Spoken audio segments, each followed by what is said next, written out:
You're not stuck because you can't do it. You're not stuck because it wasn't meant for you. You're not stuck because you can't change. You're stuck because you are looping an old self, an old identity, which will never allow you to go for what it is that you want. There was a version of me who would never have believed that I would be doing what I'm doing now. Not because I thought it was impossible, but because I never thought I could be that person. And that's why most people stay stuck. Not because they lack the potential, every single one of us has that, but because they lack the identity that allows them to move forward. For decades, I let my old self-image dictate and decide what I was available for, what I was willing to show up for, what I was capable of, and what I believed was realistic for me. Until I finally realised that you don't change your life by trying harder, you change your life by becoming someone new. When a dream keeps calling you and you still haven't gone for it, it isn't random. It's a signal that your current identity, your current self, has expired and it's time to lean into your new one. In this video, I'm going to show you how to become unrecognizable to your old self. So your actions change, your confidence shifts, and reality has no option but to follow. Hi, I'm Kirsty Elizabeth. If you're new to the channel, I help women heal, reclaim their power, and unlock their true potential. And identity is something I speak about on this channel all the time because it is the one thing that has transformed my life the most. It has led me to so many opportunities, brought me so far out of my comfort zone, it's not even funny, and allowed me to really step into the person that I desire to be on every single level.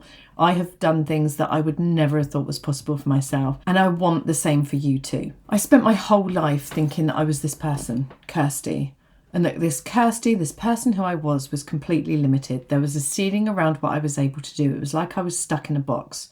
Like, oh, that's never meant for me in this lifetime. I literally thought that there was a box around what I was available for or what was available to me in my lifetime. And there was a ceiling and it kind of felt like a prison. And I remember vividly thinking so many occasions, it's meant for me in another lifetime. Like these desires I had on my heart, these things that I wanted, I just couldn't see it being possible for me. I didn't understand how I could do that because of how I'd seen myself all my life and what I had deemed to believe to be true about me and what I was capable of. I was so bought into my limits and my failures and my weaknesses that I just couldn't see any way that I was ever going to change. And it left me feeling so unfulfilled, just craving more, but feeling like I was being denied, feeling like there was something outside of me that was deciding what I could and couldn't have. And I just felt like I couldn't have what I wanted. I couldn't be who I wanted. And I certainly didn't have the courage or the resilience and the tenacity to really show up for myself in the way that I do now, especially being somewhere like YouTube, where I wear my heart on my sleeve and I share so much of my journey with people that I don't even know, with people that could easily comment horrible, nasty things, with people that can judge me. And here I am doing it anyway, sharing my truth, knowing that all I desire to do is really help the people who are ready to listen to what I have to share, the people who want to hear what I've got to say, and the people whose lives I can impact through the things that I've been through the things I've learned, and through the things that I've embodied. I would never have thought I'd be sat here talking to you just 5 years ago. There's no way I would have thought I'd be doing this. So it's all testimony to this work we can do on ourselves to really reprogram ourselves into a new identity, into a new self-image, into a new self-concept, into a new idea about who we are. Because the truth is, who you think you are is simply a program. It's a set of beliefs, ideas, stories, experiences, and memories that were mostly created as a child. And you have spent nearly all your life reinforcing those ideas and beliefs as you've gone about your life through different experiences that happen, through different situations and conditions. Our brain is always looking for evidence to support our current belief system. So we will always find things that align to mostly the negative beliefs that we have about ourselves, which reinforce the limits which keep us from moving forward and doing anything that we really desire to do. So how do we change this? How did I start getting visible? How did I overcome my fear of being seen, of being heard? How did I go from being someone that was so scared to speak my truth and share my opinions in case I got it wrong, in case people disagreed with me, in case people argued with me, in case I made a mistake? How did I become such a different person now? How can I show up so confidently just sharing my ideas on video? I had to go through these things that I'm going to share with you right now. And if you follow these, you will also overcome what it is that's holding you back too. So the first thing was I had to get clear on who I wanted to be. This is what I teach my clients and go through in my self-image upgrade program. It's what I do on a one-to-one basis with my clients. We have to get really clear on who it is that we want to become. Who do you want to become? And if you're not sure, just look at who you think you are now and what you don't like about it. And then pick the opposite. This isn't what's realistic for me, what I think I can have. It's who do you choose to be, because your self-image starts from a decision, starts from a choice. And if you want to change how you see yourself, you have to be committed to that decision. I do something with my clients called an identity blueprint, where we look at the old self, who they currently are showing up for, all the positive, all the negative, what they deem to be negative. And then they draw out their new self. What is the new version of you that you want to become? Who is it that you want to be right now? Now, just getting clear is not enough. If you have been through this before and you've stopped there, then you'll realize that nothing changes. A conscious decision doesn't change. What we need to now do is feed that idea into our subconscious, which is 95% of our mind. That is the part of our mind that is controlling our decisions, the information that's coming in every single day. It controls our behavior, our habits. It controls everything, right? And it's linked deeply to the nervous system, which is going to decide whether we are going to go into shutdown or fight or flight response, or whether we are just going to retract again every time we move towards our goals. So we need to rewire this idea into our subconscious mind. It's about changing our beliefs about ourselves predominantly. So I did things like visualize, mentally rehearsing. I would see myself going about my day as this new person. I would script it. I would journal it. I would write a day in the life as if I was this person. I would continue to rewire my mind on a daily basis to reprogram the idea that I'd created of who I wanted to be into my mind. I would listen to my own voice recorded self-affirmations that pinpointed the exact limiting beliefs that I wanted to override and overcome. So I would do all of these things to continue to reprogram who I believed I was in my subconscious mind, because it's not enough as an idea. It has to be moved down into the subconscious. Now, while this is powerful, this alone still isn't enough.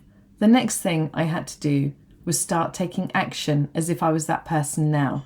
I had to act from this version of me, because what happens is, if you're just reprogramming your mind and keeping it as a spiritual and mental idea, nothing changes in your outside reality, because your action, what you do, what you choose, how you show up, is the physical aspect of this. It's your interaction with the physical world. So it is your job to physically move around the world and bring these ideas, this energy, this identity into reality with your physical body. So what are those actions that you need to take? I had to change my actions. I had to look at my behaviors. This was all done in the identity blueprint. How do I behave? What are the new habits that I've got? How do I show up? How do I feel? And I had to start embodying this. This is integration, it's embodiment. But ultimately, what are those big, bold actions that you can take now that you are becoming this different version? What are the actions that your current self, your old self, will not take? They're the actions you need to take. Yes, there's fear. Yes, there's doubt. And yes, it can sometimes be crippling. But fear is false evidence appearing real. And guess what? It goes the minute you take the action, because it loses all of its power. So we have to move through fear. We can't let fear stop us. Fear will always be there, because you're going out of your comfort zone and you're venturing into the unknown. It's your brain's way of keeping you the same. And we're not staying the same anymore. You're going to make yourself unrecognizable to your old self and your old life. So you need to move into the unknown. You need to move through the fear. And because those 3 steps alone are still not enough, there's one more, and that is consistency. You need to be doing this every single day. You need to be living this. That's what I had to do. I had to change myself. That's what I had to do. I was reprogramming these ideas through visualization, through mentally rehearsing. I was scripting and journaling. I was impressing it every single day on my subconscious mind, so it would become the new automatic program. So this is how I would see myself. Looking in the mirror and telling myself new things, and then taking an action every single day that aligned to the person that I wanted to become. So when I first went on social media and I was scared of being on video and I did not see myself as that person, and The fear was overwhelming. I set myself a challenge to show up on Facebook Lives for 30 days straight because I've never done one before. I found it embarrassing, I found it uncomfortable, I found it vulnerable. And so I committed to it. I went and did day 1, then I went and did day 2. By day 3, by day 4, it was less scary. It was still uncomfortable, but it was okay. By the end of that 30 days, I saw myself as someone that could effortlessly do that.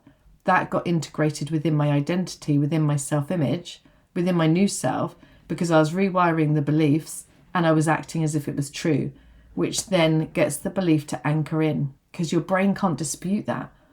Your subconscious can't reject that when your actions are aligned to the belief that you are trying to create within your mind. The action's just as important as the belief, and vice versa, because action without changing your belief is going to get you the same results. So it was that consistency every single day until your program changes, and then more, because our programs want this to be a hardwired program, so everything else becomes automatic. And it's not just me this has worked for. I have had clients that have come to me, a client in her 60s that had always wanted to write a book, that never saw herself as an author, had even studied English literature at university back in the day, and then she'd had this dream of writing a book for decades. And it wasn't until we were doing this work and identity together that she wrote a first draft of a novel in 6 weeks, the first 6 weeks we were working together. And she just let herself do it because she changed her self-concept. She decided to act from the new self. She decided to change her belief after 40 years of telling herself the opposite. That's how quickly this can change when you commit to the work. I had another client that hadn't even been on her own for a coffee before, but had this lifelong dream of just jumping on the plane and going to another continent and going travelling on her own, even though she'd never done anything like that before. And within our time together of doing this identity work, of taking the uncomfortable actions, she would go off and have breakfast by herself first, then went off to have lunch by herself. And then before she knew it, she'd jumped on a plane to Europe for 3 weeks on a solo travel, fulfilling a lifetime dream. These are typical outcomes when you change who you are being and how you decide to see yourself, because it's a decision. Remember, it's just a program, and programs can be changed. And when you change yours, you will surprise yourself. If this has woken something up in you, but you want more support, I'm going to link a few things down in the description. First of all, I have some more videos on self-image, so I will link the playlist up for you. Then I also have a step-by-step program that will actually help you do this. It's called the Self-Image Upgrade, and it helps you rewire your identity at a subconscious level so you can reinvent yourself and become someone new within 90 days. Lastly, if you are someone that would really appreciate and value intimate, exclusive, one-to-one support, then you can either book a 90-minute one-to-one session with me, because that's exactly what we're going to do. We're going to break through some of those blocks. We're going to activate your new self and shift you onto a new frequency and timeline within the 90 minutes. And of course, for anyone wanting longer term coaching, I will leave an application where you can go and just fill out the form and apply for that too. So let me know what your breakthroughs are. Let me know what you're going to do as a result of watching this video today. How can I keep you accountable? Comment something in the comments section and let us all support you and cheer you on. And for now, I'm sending you so much love. I'll see you in the next video.